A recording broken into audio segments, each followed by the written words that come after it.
Then he looks me dead in the eyes. This is the very last thing I expected to hear. I'll let you go if you help me kill Noriko Kurosawa. Hello, this is Artistic we've been doing here. Welcome back to Corpse Factory. Let us get back into this and see how much more we can do. I'm thankful I don't have to work at the maid cafe today. My neck is a little sore from a terrible night's sleep, but I won't let that get me down. It's Monday, the start of a fresh, brand new day. I got lots of exciting things to look forward to. For starters, I'm expecting deliveries from items I ordered online over the weekend. It's mostly snack food, but still, I can't wait.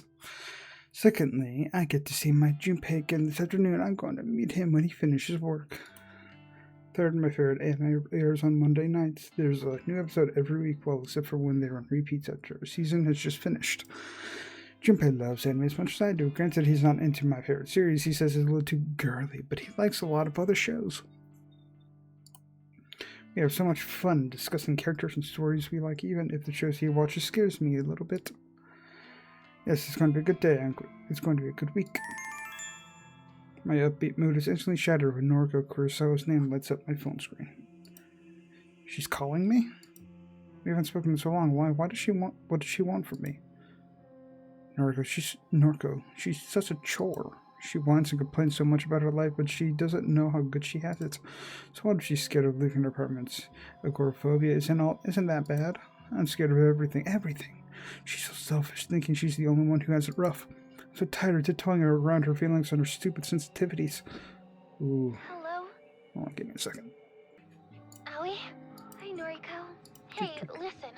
I know it's been a while, but can I stay at your place for a few days? Why? I got booted out of my apartment for not paying the rent. Well, okay, that's why. Well, I was living in this abandoned factory, but I can't do it anymore. I hate being there alone. Ooh. The guy I was spending time with just disappeared, and now... Oh, she doesn't know that he's dead? Aoi? Are you there? Is this crazy bitch for real? She hasn't spoken to me for weeks, months, and now she wants to live in my apartment? Aoi? Sorry, Noriko. You can't stay here. Well, fuck you too. Damn. My phone beeps twice and the call abruptly ends. What the hell's her problem? Before I can even blink, she calls me again. I'm hesitant to answer this time. But... Noriko? Sorry, I overreacted. I think I'm in trouble. I think Corpse Girl is trying to kill me, and I need somewhere safe to stay. That's how you gotta play this. Corpse Girl is trying to kill her. I think Noriko has finally lost the plot. Whatever still sliver of sanity she once held on to has finally slipped between her fingers. Noriko, Corpse Girl isn't trying to kill you. What? How would you know? You are Corpse Girl. Remember? When did you figure that out? Did Junpei tell you? What? How do you? I'm the one who wants to kill you. That kind of just went for, I'm going to fucking murder you in your sleep. Noriko's silence convinces me that memory is returning. Perhaps she called me in some delirious state or because of some fever dream. Shit. The call disconnects as she curses. That stupid bitch. Did she seriously forget who she's talking to? I've had it up to here with her. As soon as Junpei works out the location of her factory, I'm going to go there myself, slit her throat open with my fingernails. I'll let her bleed out all over me and tell her that she never meant a thing to me. I don't care how much she loves me. I'll end her life quickly before she has a chance to confess her feelings with one last gasping, dying breath. Once Noriko's dead, the human rule of hers will no longer have any comfort.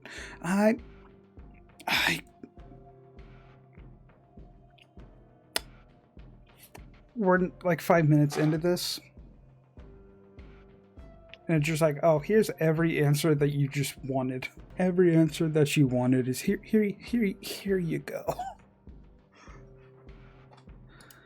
And I'll finally be able to take her place as Corpse Girl. When did she figure it out, though? During our school years, I was always envious of Noriko. She was so beautiful, so slim and graceful, and she had a wonderful family, parents that loved her more than anything. I never had any of that. I wanted so badly to be her. I struggled with my weight back then, but that wasn't the worst of it. I had an abusive mother and a father that essentially ignored my existence well until he killed me by splitting my neck.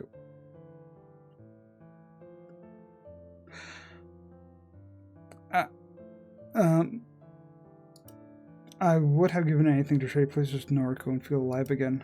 It didn't matter to me that Noriko complained about every aspect of her life. She moaned about how much she despises her delinquent sister. She griped about how her father walked out on her but still sends her a birthday card every year. She lamented over the time her mother tried to kill herself in front of her and her sisters. How her mother hung from the ceiling barely alive for hours and hours until Yuriko figured out how to call it for an ambulance. But I would have taken all that trauma over my own upbringing. I'd have traded my life for hers without a second thought. Noriko had no idea how lucky she was. Even after all these years, I never really overcame my envy of her. I even went so far as to request her death through Corpse Girl's website. That was her that sent that. Oh. Of course she didn't die. How could she have? Junpei figured it out before I did. He forced his way into Corpse Girl's website and viewed all of the death requests. He's the hacker. He's the one who hacked in. Someone, Noriko, had placed a comment on the request I submitted. A single loud text never intended to be seen by other eyes. It's me, bitch. Knowing that she had become Corpse Girl made my jealousy grow. I wanted to take her place. I wanted people to fear me just like they feared her. I wanted any other life, anything that would let me escape my own hellish half-existence. Thanks to trawling through her website, Junpei soon figured out the whole thing was essentially a hoax. Corpse Girl had no ability to cause death. Noriko was simply trying to con people into ending their own lives. It was pathetic and made me laugh. I decided I would play along with Noriko's solutions in order to ensure her downfall. Okay.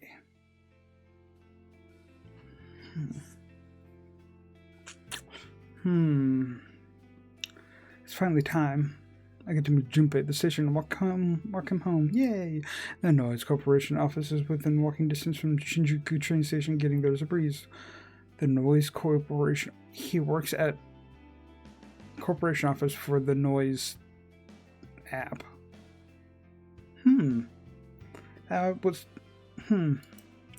Junpei works on the 30th floor on the massive office complex. He's one of the top dogs. He's worked really hard to get to where he was. I'm so proud of him. It's kind of funny to think that I almost got a job near here. The Timusian building is so close to Junpei's office. Noriko and Shinya looked me up, but I completely bailed on them. Oh well, at that time I had no idea the love of my life worked nearby. I think I'm right on time, so Junpei should be here any second. As I wait patiently, the familiar-looking girl climbs the stairs and wanders past me. Her outfit is kind of unprofessional. I wonder if she's an office employee. She looks a bit like a troublemaker. I've never seen her before. Is it Tomoe? She caught me staring at her. I know she's walking towards me. Hey, don't I know you from somewhere? Tomoe. No time to run away. She's right in front of me. Yeah, you're Noriko's friend, right? Aoi? Noriko's friend. Everything's always about fucking Noriko. Yes, and you are? The brash girl swoops her hair out of her face and leers at me. Tomoe, a friend of hers as well. Oh! I suddenly remember where I've seen Tomoe before. I think she was in some of Shinya's photos. She the girl that Shinya was dating and broke up with? How is Noriko? Dunno. Was hoping you could tell me. Haven't seen that skank in weeks. I see. I haven't seen her either. She did call you, though. Righto. Well, I'll see you around. Just like that, the girl brushes past me and doesn't even look back. Bye. I watch her as she wanders along the platform. Oh, babe! Oh, Junpei. What up, doll? Hey, that chick you were just talking to? She works at Timuchin. I see her walking around here all the time. She's the one I told you about. Wait, that's her? Yup. She used to help that Kochiro asshole deliver bodies for Corpse Girl. I've been waiting for ages to introduce you to. Oh! And out of Junpei and immediately break into a run. Go get her, babe. Junpei shears fate as I leave him behind. Tomoe, she's the one helping Noriko, helping Corpse Girl. I've been waiting for a chance to follow her. Junpei's been keeping an eye on her, but her actions and movements are erratic and hard to predict. Today, I fortunately have the opportunity to follow her. She's connected to so many people. Noriko, Kojiro, Shinya, they're all involved with Corpse Girl's operation. You want to track them all down one by one and cremate them like cadavers. Of course, I'm saving Noriko for last. I'll slice her up and bathe in her blood and be born again from her corpse. I'll assume her identity and live her life and leave my own painful existence behind. Every so long as my legs will let me, my feet pound against the train platform, and several people passing by stop to watch me out of curiosity. As long as Tomoe doesn't notice I'm tailing her, then I don't care who sees me. I follow her all the way to the end of the platform, then I blend into the crowd as we board the same train. Oh, what? I knock on the door to what I can only assume is Tomoe's apartment. She answers just after a moment and shoots me a quizzical look. As soon as the door is all the way open, I dash forward and slam into Tomoe with the full force of my tiny body. What the fuck? We tumble into the apartment, though Tomoe doesn't even lose her balance. She's a lot bulkier than I am. She absorbs most of the impact and manages to remain standing. She grits her teeth and plants her hands on my shoulders, only to push me back with a mighty shove. What the fuck are you playing at? You just tackled me! I swing a fist at her face. She catches me off guard when she sidesteps my punch and brings her knee up into my gut. I reel back, but the injury doesn't bother me. Take that, you dumb skank! I'll teach you to attack me! I don't care if you're Noriko's friend! I'll put you in the fucking ground! Her long fake nails rake across my face and blood pours from my torn skin. But I stand firm and stare her down. You're allied with Corpse Girl, right? Is that what this is about? I don't give a shit about all that anymore. It's all behind me. You know Corpse Girl's identity? Of course I do. Why? Are you curious? Got someone you want to have killed? No. I know that it's Noriko. You're damn right. I should have guessed that a friend of hers would be just as psychotic. Noriko can go fuck herself for all I care. I'm done with her shit. Everyone's leaving her. So am I. I'm going to kill her. Tomoe raises an eyebrow. That so? Well, she kinda has it coming. I see. Corpse Girl is done and dusted. Doubt the public even remembers her these days. It's all about the human removal service. Noriko's just Noriko now. But I still won't forgive her for what she did to Kojiro. What is she talking about? Does she know something I don't? What happened to Kojiro? Do you even know who he is? I do. He warned me about her, you know? He said she'd discard us as soon as we weren't useful anymore. Sure enough. Oh, she thinks the Kojiro was killed by her. She had him killed. Fucking burned him alive. Interesting. Tomoe thinks Noriko killed Kojiro when in reality, Junpei took care of that freak. He burned the entire morgue down around him. I suppose Kojiro's death caused Noriko's and Tomoe's relationship to fall apart. Everything worked out better than Junpei planned. Noriko will die, and so will you for your role in helping her. Oh, come on. Why are you so insistent on messing with me? I ain't never done nothing to you. Hang on. Even though this girl exudes an air of stupidity, I didn't expect her to actually be this dense. Surely she's figured it out by now. Are you with the human removal service? I don't say anything. You're kidding me. You're the one Noriko has been fighting against this whole time. And you're her best friend. Your point? Are you the leader of your little group? No. Right. Until my pauses to brush her hair behind her ear, I strike. My hand darts forward and grips her throat, and I begin to crush her between my fingers. The girl kicks and flails. She beats her fist and gets my outstretched arm, but I don't flinch. Her gurgling and thrashing brings me no joy. I wish people would simply accept their fate.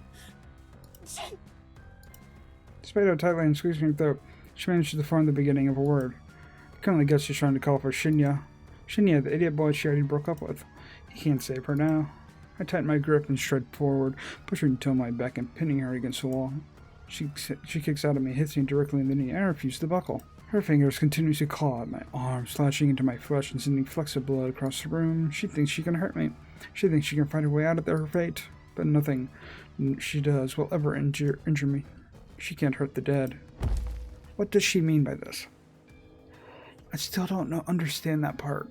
She said she was killed by her father, and yet here she is. At first I was thinking maybe she's like the Herald. Maybe she is the Herald, but then there's maybe the Herald, maybe there is some supernatural aspect of this where the Herald brought her back to life. Oh, I don't know. This thought repeats in my mind as my face crashes into the floor, a ringing sound in my ears causing me to question what just happened. The residual shockwaves of adult impact to my skull flow through my head. I wouldn't call it pain or even ache, just a sensation that something collided with me. But I'm already on the floor, my lips pressed against the hardwood, my eyes switching and examining shards of pottery falling to the floor around me. A blanket of darkness descends over me, and I hear a ragged sound, a tone of breathing, and someone's voice asking, "Are you okay?" But the question isn't directed at me. I don't think anyone cares that I'm lying here in my own blood.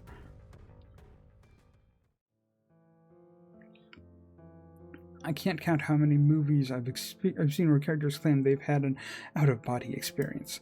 I've heard the stories in real life too. People on the brink of death or unconsciousness tell tales of how they could view their body from a lofty spiritual perch. I never put much stock into such nonsense. How can someone dead or dying view the world with any form of clarity? When I died all those years ago, again, what the fuck happened? She explained how she died, but not the fact that she's still here. I didn't expect any such thing. It was kind of disappointing, even though I didn't expect much. Being clubbed across the head in Tomoe's apartment was a completely different experience than the time glass shards pierced my... I feel like I'm teetering on the edge of consciousness, writhing around on the hard floor. I can see some light with some blurred shapes, and I can see my body down below, my body delicate and frail, slowly decaying. I don't get it. Why would I have an out-of-body experience now of all times? I sure as hell didn't experience anything of the sort when my father slit my neck. Oh, God. Just so I guess it means he used glass to. So by now, I wonder if any of my victims ever suffered from hallucinations like this before dying. Did Kotami Ida and all those people on the train platform experience this after I cut them open? Did they also helplessly look down on their own bodies from above as a train screeched past? Emi Katsuno, boy, did she scream when I pushed her over the balcony railing. Did her spirit leave her body to look down on her splattered corpse? What about the other nameless souls that claimed from Noriko's website? There have been so many bodies piled up, countless gifts pledged in Corpse Girl's name. I didn't kill them because I wanted to shed blood. I did it to delude Noriko. That was the goal at the start anyway. Noriko never caught on to what I was doing. She took all the credit, thinking she was some all-powerful being who controlled the fate of her victims. She never even tried to understand the truth. I slaved away for her, cutting and strangling and slashing and slicing. I piled up bodies for Noriko, but Corpse Girl claimed all the kills. It was a pointless endeavor. I think she would have spiraled into madness even without the power trip. I suppose it doesn't matter now. Things have changed. My only focus now is to kill Noriko. I should have done so right at the start. I killed her for wasting my time. As I looked down at my body below, I see a girl too scared to go on, too scared to struggle anymore. It's a shame. If I wasn't killed years ago, I might have had the chance to live a normal life. Well, there's nothing else for it. I feel my spirit returning to my body. It's a strange sensation because I know I'm not returning to life. How could I? I've been dead far too long. My only chance to claim Noriko's life for my own. My only chance is to claim Noriko's life for my own. I'll become her and describe this rotting, walking corpse.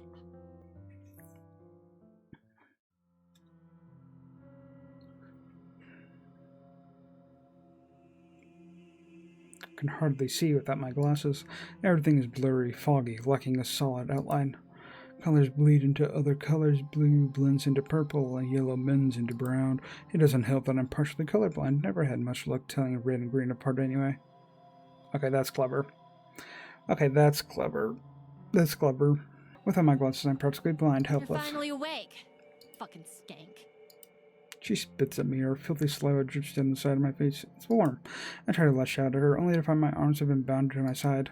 I try to scream out, but my mouth is gagged with what I can only assume is a sock. I try to lunge forward, but I'm strapped tightly to the wooden chair I'm sitting in. I can't believe this. It was Shinya. This is so strange. I just... Shut up, Shinya. Jeez. Sorry. The blurred forms of Tomoe and Shinya are pacing the room. Even without my full vision, I can tell that the room is bright. Sunlight is pouring in from the open window. Just how much time passed since I was knocked unconscious? Why have they tied me up here? I scream into the mouth gag, somehow loud enough to capture their attention. Tomoe strides toward me and pulls a damp sock from my mouth. What? What do you want? Mumbles something about being unable to see.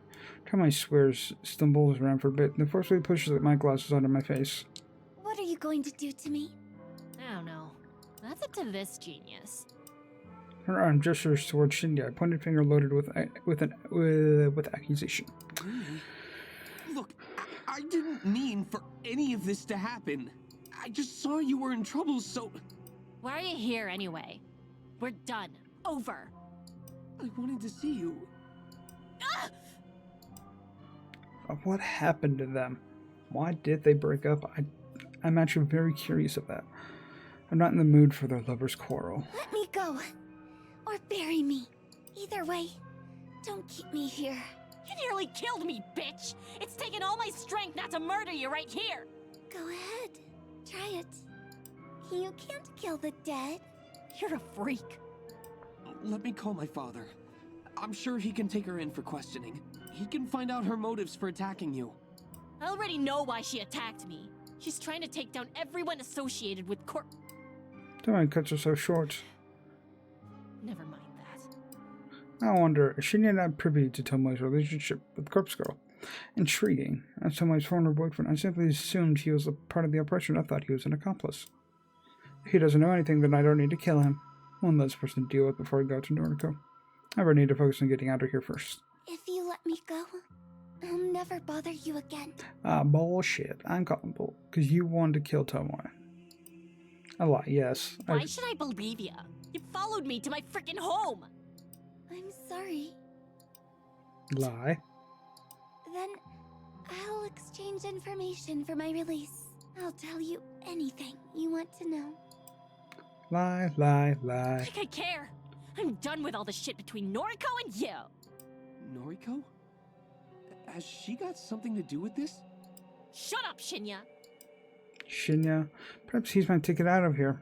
I turn my head to him and wait until he looks directly at me. Shinya, I'm so thirsty. Can I have some water? Let's wait until the trash is ran. I think we're good with the trash or recycling or whichever one it is. He pauses, but since Tomoe doesn't interfere, he ducks out of sight. He turns from the seconds, holding a half-filled cup out to me. Here. I bow forward as best as I can against my restraints and take a sip of the lukewarm tap water. Thank you. It's worth noting how easy he is to manipulate. He's the complete opposite of my Junpei, who is strong, independent, and doesn't let anyone mess with him. So, about my offer. Will you let me go if I share information about the human removal service?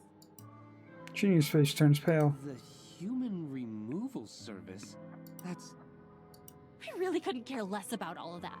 I told you, I'm done with everything. I see. Tomoe. She might have information that can assist with my investigation. We have to accept her offer. Oh, please. You're no cop as much as you fancy pretending to be one. I already told you that Father accepted me as part of the investigation team. You're a hack, a wannabe. Why can't you just be happy for me? Shut up. Shut up, shut up! I think I have an idea why they broke up. Tomoe storms off, the sheer force of her anger causing the walls to tremble. Shinya and I are alone in the room. I don't waste another second. Shinya, I don't know everything that's going on, but it sounds like you're trying to solve the murder cases, right? That's right. I'm really helping the investigation team, you know? That's good. Very good. Please, I have information that might help you. Will you let me go if I share it with you? His nervous eyes dart around, searching for any sign of Tomoe's presence. Then he looks me dead in the eyes. This is the very last thing I expected to hear. I'll let you go if you help me kill Noriko Kurosawa. Uh-huh? What? This is your apartment? Yes. Please forgive me for intruding. Shinya bows politely and removes his shoes. He places them carefully in front of the doorstep, takes a stride forward. Takes a good look around before turning to me. You have a nice place. Oh, please, I wish he could cut the formalities. We're here to discuss serious business. He's acting like we're new co-workers or something. Walk over to the door and make sure it's fully closed. I slide the deadbolt into place. The door is locked. I whisper this under my breath so Shinya can't hear me. The door is locked. Repeating phrases like this has become sort of a mantra. It helps me concentrate. When I'm about 90% sure the door is actually locked, I wander back to Shinya. It takes all my willpower to refrain from turning back and checking once more. Thankfully, Shinya distracts me from my inner turmoil. Is everything you told me true? I want to make sure I have all the facts straight. Yes, it's true. All of it. Truth intermingled with lies is still the truth, right? I looked out and Tomo had left the two of us alone in her apartment. If I'd had to explain things to her, I would have had to give her inside information on the Human Removal Service's operations. Anything less could have clashed with her existing knowledge, and it caused her to doubt me. But since I only had to explain things to Shinya, I had already determined that Shinya wasn't in the loop, so I concocted a convincing lie in order to secure his cooperation. And he bought it. Want to get my head around it. Noriko Kurosawa is Corpse Girl. She's the one that was behind the initial string of murders across the city. She delivered photos and corpses to her victims in order to convince them that they would die soon. And that had the effect of causing people to kill themselves. Almost a self-fulfilling prophecy. Of course, all of this part is true, kinda. Shinya doesn't need to know that I acted behind the scenes and brought the victims low by my own hands. Those acts of violence almost seem like a distant memory now. I was so committed to aiding Noriko that I couldn't think of anything else. At the end, my assistance didn't help my own situation. I only propelled Noriko's ego into the stars to continue to suffer my cursed half-existence. But it wasn't long before another group started killing people in much the same way as Noriko did. A group called the Human Removal Service. They've killed hundreds, if not thousands of people in the past months. Again, all true, so far. And you were enslaved by Noriko? Forced against your will to infiltrate the Human Removal Service and bring them down from the inside? Here comes the lie. That's right. Heh.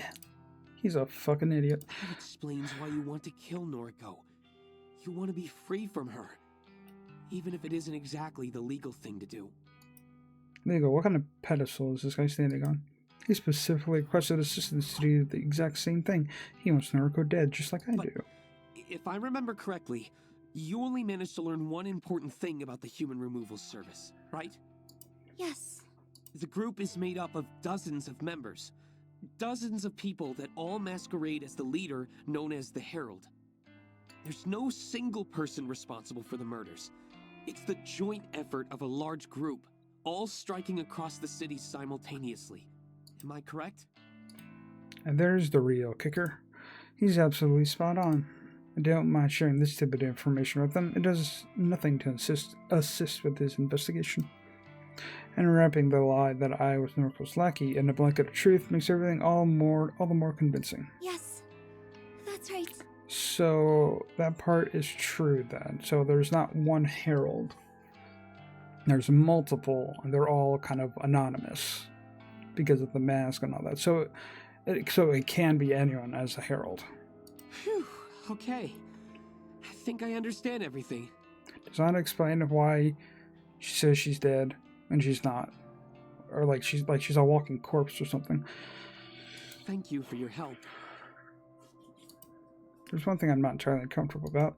Shinya hasn't been forthcoming with his reasons for wanting Noriko dead.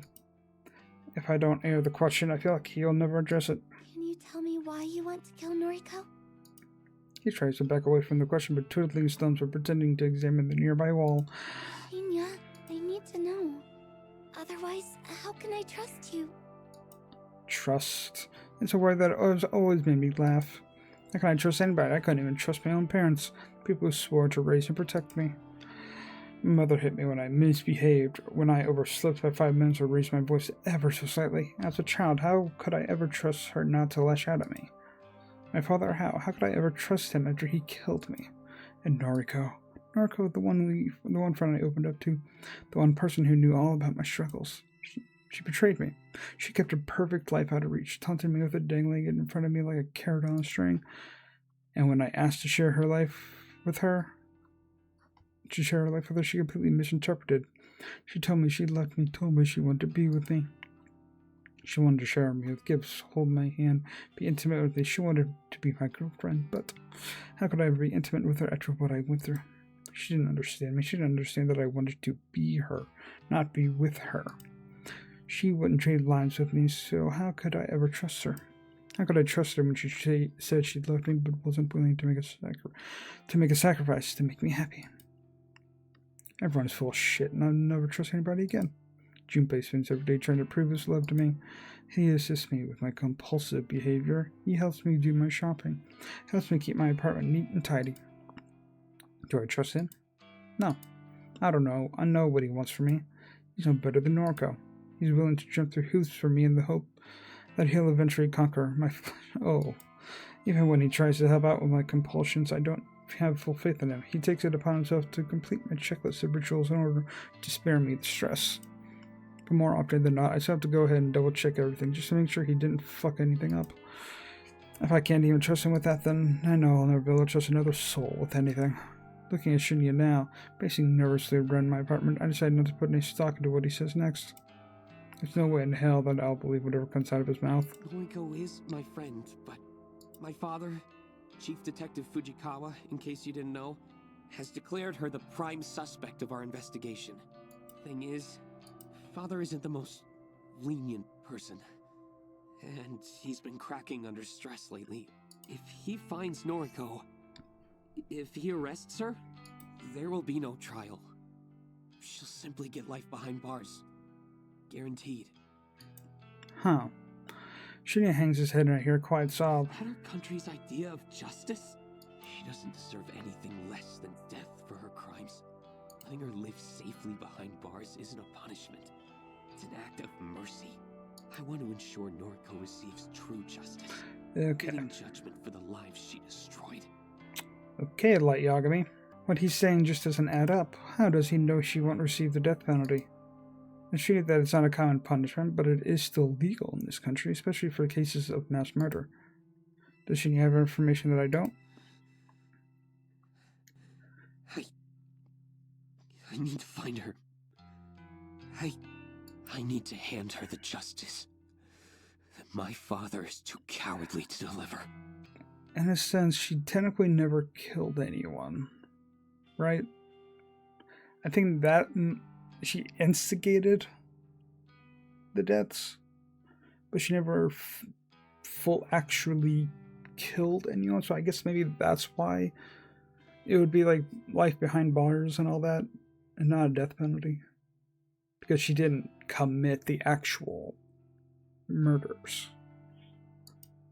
Whatever. I'm already sick of this guy. He acts like he's been personally wronged by Noriko's crimes, like he's so high and mighty and knows what's best. I doubt he knows a single person Noriko killed. Fine.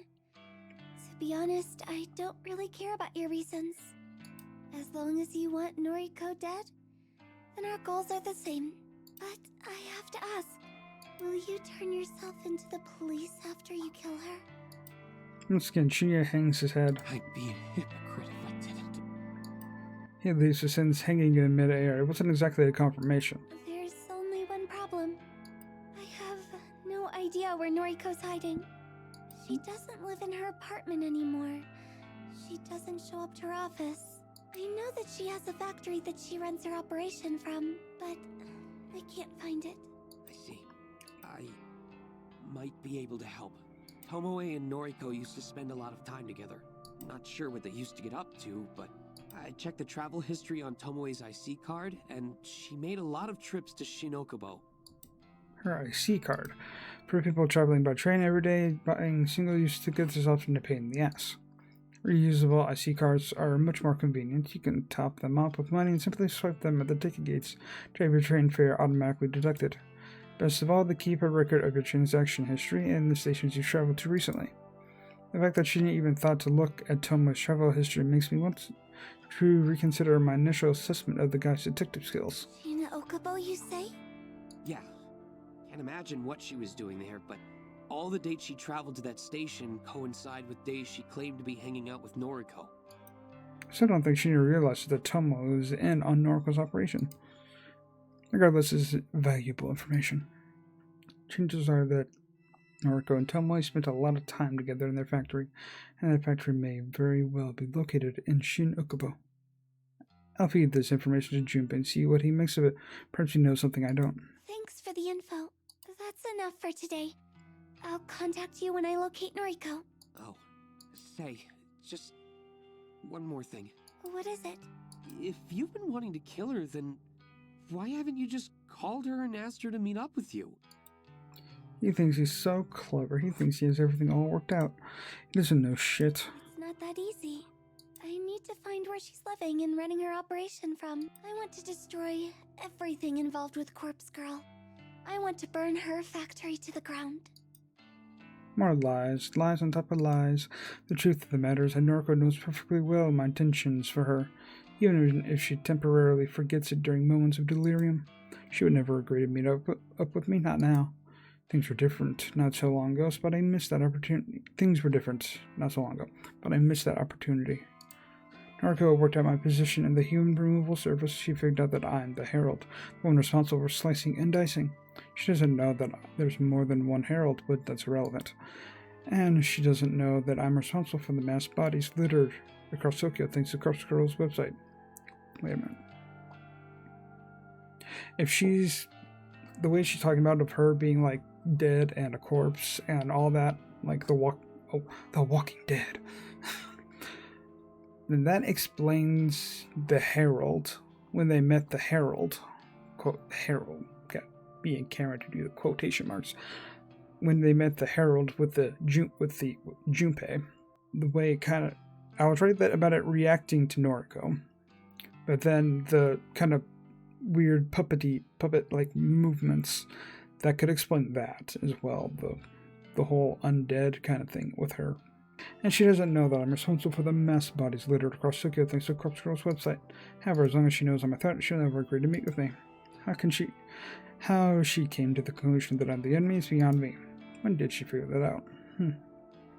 She's a sharp person despite teetering on the edge of a total breakdown. Does that matter? The point is, I can't simply call and meet up with her. Besides, I actually do want to locate the factory just as much as I want to locate her. The factory is where I'll plant myself. It's where I'll start my new life anew. It's where I'll grow and blossom into the new Corpse Girl once I've taken over Noriko's identity. Shinya is contemplating my answer. It seems good enough for him. Fair enough. You want to see Corpse Girl completely and utterly defeated. I get that. That's your idea of justice. Sure. Agreeing with him will make this ordeal of a conversation end quicker. I'm going to get some rest. So... okay. I understand. I'll take my leave. Call me when you locate Noriko, okay? Yes. Lie. Farewell then. He makes his way to the door, and I don't take my eyes off him until he disappears through the portal.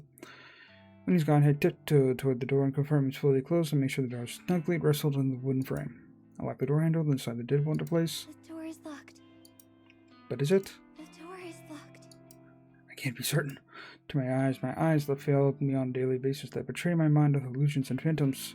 The door seems to be locked. Why should I trust my eyes? I don't trust anyone. Why should I trust parts of myself?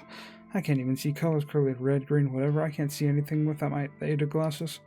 The door has to be locked. It has to be, otherwise I won't be able to walk away. I won't be able to stop thinking about it until I come back and check again and again and again and again. The door is locked. I turn away, take a deep breath, then immediately turn back. Door is locked. Door is locked. I'm pretty sure the deadbolt is in place. It certainly looks in place. I'm so exhausted. I'm tired of the routines and rituals. Why can't I just walk away? If I walked away, the problem wouldn't exist. I wouldn't be stuck standing here checking and double-checking something so trivial.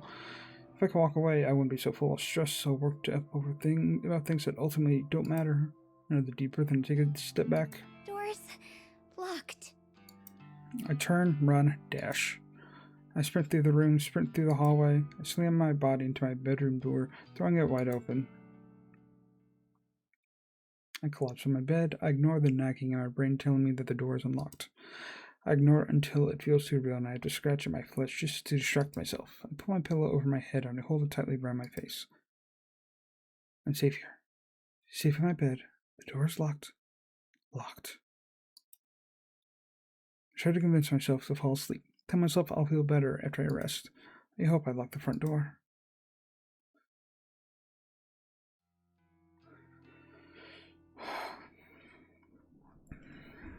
So yeah, I reckon I'll have some work for you soon. Human removal service work. The other heralds have been keeping the numbers up. There just haven't been any requests for this area lately, you know? Yeah. I'm only half listening to Junpei. He said something about why I haven't been tasked with killing anyone lately, but I don't really care about the reasons. Junpei's the only one in contact with the leader of the human removal service. I just take orders like all the other heralds. Okay, so I don't know how to think about it. Yeah, so he did lie about the heralds. That he didn't know what who the herald was, or heralds. Or that there are multiple heralds. Not that I met any of them. Every herald has their own district, their own turf. If a request comes through our website, it gets allocated to the herald closest to the victim. It must have been a week since I got to kill, maybe 2 weeks. It's not that I like the killing, it's not that I want to do it. I fulfill the request simply as a way to antagonize Noriko. It's my role to play in backing her into a corner and shutting down Corpse Girl. And so far, thanks to my contributions to the human removal service, we have been incredibly successful. Think about it. Who actually started it, though? Who started this human removal service? Corpse Girl is all but a faint but distant memory to the general public. If people really want to request somebody's death, they come to us, not to her. I don't plan on remaining with this group for much longer. After all, Noriko is pretty much already broken. She's a wreck. Once I find her, I'll possess her and quit this group. Then I'll finally have the life I always wanted, Noriko's life. I'll resurrect Corpse Girl when I feel like it. I'll use my inside knowledge on the human removal services operations to bring them down myself. After that, I'll be able to spend my days in peace, living free of fear, finally comfortable, and being the girl I want to be. I'll truly be Noriko. Oh, babe, you in there? Nope. According to her, she's not. She's just a corpse. I suppose I drifted too far away. I rub my eyes and look at Junpei, flashing my sweetest fake smile. I'm okay. Sorry, honey bear. I'm very tired. Oh, don't sweat it. You want me to grab you a cup of coffee? That would be lovely. You always know how to make me feel better. Of course. I'm on it, babe. You wait right there. Junpei stomps away and heads behind the bar, leaving me alone in this empty section of the cafe. I take a seat on one of the cardboard boxes lining the wall. The box is solid thanks to being packed full of various canned drinks. The Maid Cafe belongs to us in the early hours of the morning. The place doesn't open until noon, so there's no one here this early. I have my own keys these days, regardless of whether or not I'm supposed to. Junpei suggested we use the place as a makeshift base of operations. I decided I was going to continue working here. That was some time ago now. Originally, I truly had planned to quit. I was going to work with Noriko. My manager at the time used to drive me insane. I couldn't wait to get away. But after I killed him, things here weren't so bad. Didn't I suggest that her manager may have gotten killed earlier? When I discovered that she was still working here. I made that suggestion of that maybe the manager got killed through the human removal service or Corpse Girl or whatever. I wasn't expecting this to just straight up, oh, it was just her. It was just her that did it. The new manager's great. He doesn't pressure me to work shifts I don't want to. He doesn't let customers take advantage of the staff. Neither the new manager nor the other staff members care about Junpei and I meet up down here. It's not like we leave any incriminating evidence behind either. It's simply an easy place for us to meet up and talk since Junpei lives so far away from me. The added benefit is that we have access to cheap drinks and food thanks to my employee discount. So hanging out here is quite pleasant. I wait for a while longer for Junpei to return. I really could use a coffee right now. His return is heralded by the thump of heavy feet against the tiled floor. Got you, fam. Junpei sidles up to me, hands me my favorite drink, a tall iced coffee with extra espresso shot and a dollop of ice cream. Oh, you're the best, baby. Yeah, I know it. He giggles in his insanely irritating high-pitched way and begins to chug down his own latte. So I wanted to ask you a favor. Anything for you, honeybee. A tuft of milky foam sits on his top lip, and I had to hold back myself from stabbing him in the foot. Noriko apparently spent a lot of time in Shin Okubo with her accomplice Tomoe. Shin Okubo, huh? Good old K-Town. What'd they go there for? Karaoke? Doubt it. Noriko sounds like a drowning cat when she sings. Then what? Well, I'd like to think that's where the factory is located. Oh, gotcha. Ooh, you could be onto something. Trip from Kojiro's mark to Shin Okubo wouldn't take that long. Since they used to move a lot of bodies around, it's definitely a viable location. I agree. Right on. I'll look into it. I'll track down factories in that area and get my troops to investigate each one. I'm careful not to let him see me roll my eyes. But by his troops, he means the guys he plays online games with. A bunch of teenagers that all look up to him because he's a top-ranked player. They're not involved with the human removal service. They're just pawns that Junpei uses to complete legwork around town.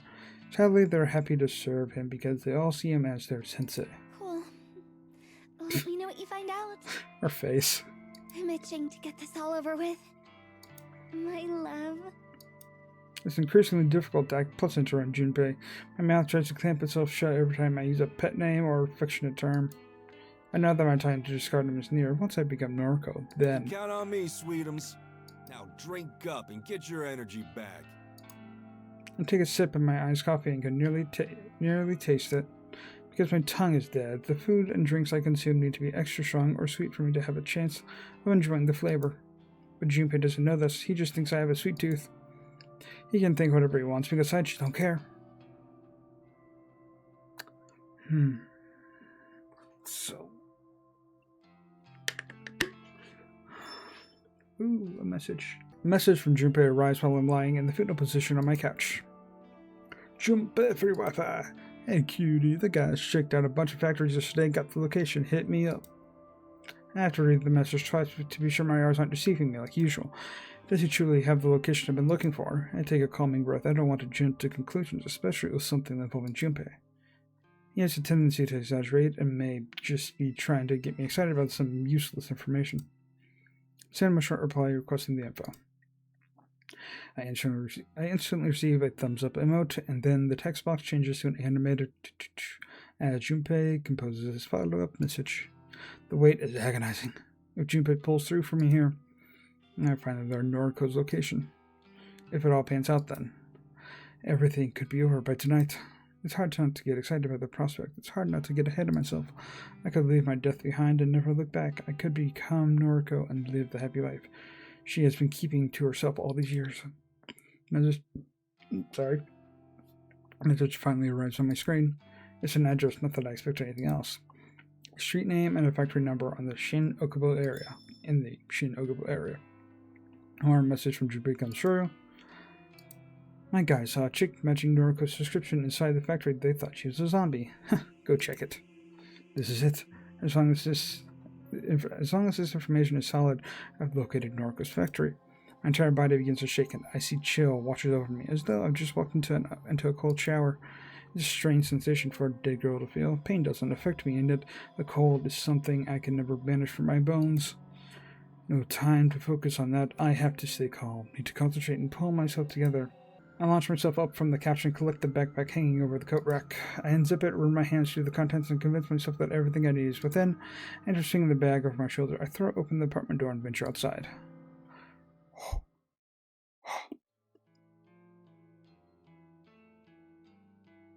Factories are run down mess. How can anyone live here is beyond me. I suppose I'll just have to find a way to make it feel like home. Maybe once I'm inside Noriko's skin, I'll be able to understand why she's comfortable here.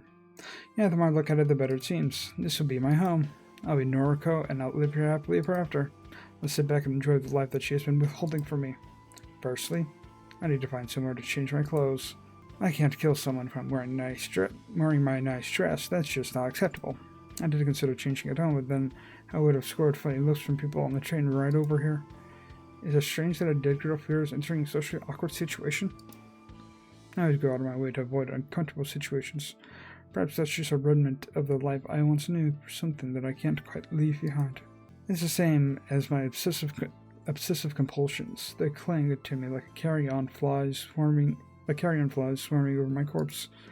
I shouldn't be worried about any of those things, but dead or not, my mind can't just discard the anxieties that shaped my entire life. Wait, what am I doing? Why am I trapping myself into pointless thoughts? My goal is right in front of me. Noriko's on the other side of that brick wall, completely unaware of what is about to happen. A heavy-handed slap to my face isn't a sting, but it causes me to reevaluate what I'm doing. Focus. First, I'll change into the gear provided to me by the human removal service. Then I'll shimmy into the factory through an open window. I look at Noriko and drive a knife into her chest. I'll pluck her still beating hard from her body like a ripe strawberry, and then carve my name to the pulsating, blood-spurting organ. Noriko's life will be over, and I'll be reborn. I'll baptize myself in her blood, and her life will become the girl I've always wanted to be, and I'll be happy. Happy just like Noriko. The smiling, carefree girl that I spent my youth with, the girl that faced my mother's attempted suicide with a stoic smile, the girl that didn't flinch when her father walked out, the girl that stayed inside day after day when the outside world just became too scary to face, the happy, carefree girl without a single real problem. She never knew how good her life was. She wouldn't have lasted a day in my shoes. I hate her so much. I'm going to become her. My backpack hits the ground with a dull impact. I tear my yellow sundress from my shoulders and let it fall to the ground, just like a snake sheds its skin. The cool afternoon breeze bites at my naked skin. It makes the tiny hairs across my body stand on end. Why can the dead feel the cold? The dead shouldn't feel anything. I crouch and rummage through my backpack, withdrawing my ginger clothes. Slowly, calmly, deliberately, I dress myself in the dark gear that marks me as a herald, one of many. I note the comforting weight of 4 knives concealing within my jacket, 1 in each sleeve, 2 against the chest. It's important to be armed to the teeth. After donning every article, I pull a broad mask out of the bag. A mask with the likeness of Corpse Girl, my enemy and my future identity. I slide the mask over my face, and a curtain of calm descends over me. This is the last time I march forward in the name of the Human Removal Service. This is for my own personal agenda. The scheming of that rebellious group of killers no longer guides my hands. The time has come. I approach the factory's front entrance and try the door, simply out of curiosity. I don't expect Noriko to have lowered her guard so much, and yet the door swings open. She left it unlocked. A mistake I never would have made thanks to my overbearing compulsions.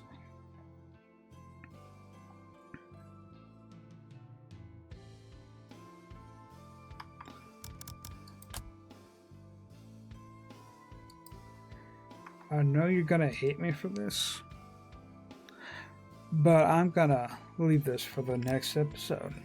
So, there was a lot that happened in this episode, in this part. A lot. It kind of just fed you all the information within like first 5 minutes. I was not expecting that. Just being fed. Here's all this information. Here you go. Here you go. You've been wanting the info. Here you go. Just in the first 5 minutes. I'm still so curious on why if she's a corpse, then why is she, walking around and all that? Oh, I hope I get some answers with that next time. Probably finishing and I might finish Act 3 completely. Curious what the final act. What would the final act be? I don't know. I hope you enjoyed this video for Corpse Factory, and sorry I left it on the cliffhanger there. But I've also been recording for an hour, and I always try to keep this like 52 minutes to an hour.